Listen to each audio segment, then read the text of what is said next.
প্রিয় ভাইজান ও বোন, আজকে স্টার সেটআপ নিয়ে কথা বলবো। স্টার সেটআপ কেন দিছে ফেসবুক আমাদেরকে, এবং প্রতি স্টারে কত ডলার ইনকাম, এবং স্টার দিয়ে কি করার লাগে, কি জন্য আমাদেরকে স্টার সেটআপটা দিয়েছে ফেসবুক, মার্ক জুকারবার্গ। আজকে এই বিষয়ে কথা বলবো।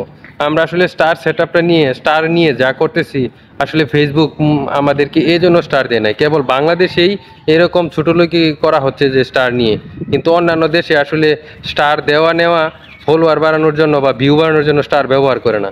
কিন্তু কেবল আমাদের এই বাংলাদেশের মধ্যেই দেখছি ফলোয়ার বাড়ানোর জন্য এবং স্টার ভিউ বাড়ানোর জন্য এই ধরনের কাজ করা হচ্ছে। স্টার সেন্ড করে আসলে স্টার সেন্ড করছে যেভাবে, যাদের প্রয়োজন, যাদের কন্টেন্ট ভালো তাদেরকে স্টার না দিয়ে, যাদের বড় বড় পেজ আছে তাদেরকে স্টার দিয়ে যেভাবে ফলোয়ার বাড়ানো যায়, ভিউ বাড়ানো যায়, ওই ধরনের কাজ করছে।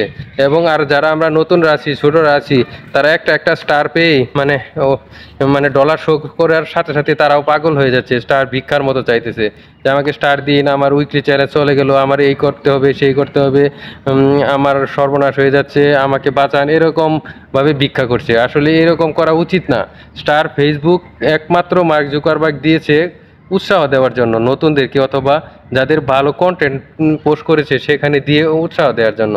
আসলে আমরা স্টার দেওয়া নেওয়া আসলে উইকলি চ্যালেঞ্জ পূরণ করার জন্য না, বা আমাদের ফলোয়ার বাড়ানোর জন্য না, আমাদের আসলে উৎসাহ দেওয়ার জন্য যে কন্টেন্টটা ভালো হয়েছে, এই কন্টেন্টটা আপনি আরও বানাতে পারেন এবং আগাতে পারেন, এই ধরনের কাজের জন্য। আর স্টার সেটআপটা আপনি তখনই পাবেন যখন 500 ফলোয়ার হবে এবং আপনি এভাবে কাজ করতে পারবেন, তখনই আপনি স্টার সেটা দিয়ে। এবং স্টার হলো একটা স্টারে মাত্র 1 সেন্ট। আপনারা এগুলো দিয়ে কি করবেন? আপনার আসলে অগণিত স্টার লাগে যদি আপনি $1 অথবা $100 বানাতে চান। আসলে যখন আসলে অনেক গ্রামের মানুষ যারা নতুন বুঝে না, তারা ফেসবুক চালায়, যখন স্টার সেটআপটা দিয়ে দেয়, যখন একটা স্টার কাউকে পেয়ে যায়, তখন ডলার সাইন করে, তখনই সে অস্থির হয়ে যায় এবং পাগল হয়ে যায়, এবং পাগলের মতো 3 সার্টিফিকেট খুলে ব্যাংক অ্যাকাউন্ট করে, এবং বলার মতো নয় যে আসলে তাদেরকে বোঝানোই যায় না যে আসলে কতটা কঠিন বাস্তব এই ফেসবুক সেক্টরটা। তখন আসলে তারা রিয়েল বুঝতে পারে যে যখন তারা বাস্তবে চলে আসে। এই জন্য বলি, স্টারটাকে আসলে আপনারা নতুনদেরকে নষ্ট করছেন, ফেসবুকের ভবিষ্যৎটা নষ্ট করছেন। বাংলাদেশের মধ্যে যারা বড় ধরনের কন্টেন্ট ক্রিয়েটর আছেন, অবশ্যই আপনাদেরকে স্টার নিয়ে এরকম খেলাধুলা করা উচিত নয়। আপনি হয়তো বা স্টার পাচ্ছেন, বড় বড় সেলিব্রিটিরা, আপনি 10 জনে 10টা বা 100 জনে দিলে একটা আপনার $1 হয়ে যাচ্ছে, কিন্তু ছোটরা কোথায় পাবে এত এত স্টার?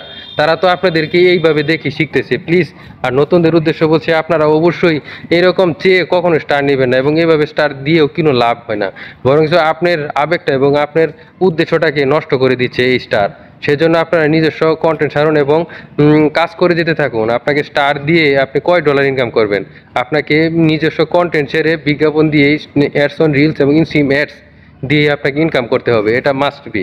যারা বড় বড় সেলিব্রিটিরা পাচ্ছে তাদের দিকে তাকায় লাভ নাই, কারণ আমরাই তাদেরকে উপরে উঠাইছি এবং আমরাই তাদের দেখে শিখতেছি। আপনাদের সবার উদ্দেশ্যে এই বলার ছিল। ভালো থাকবেন। আল্লাহ হাফেজ।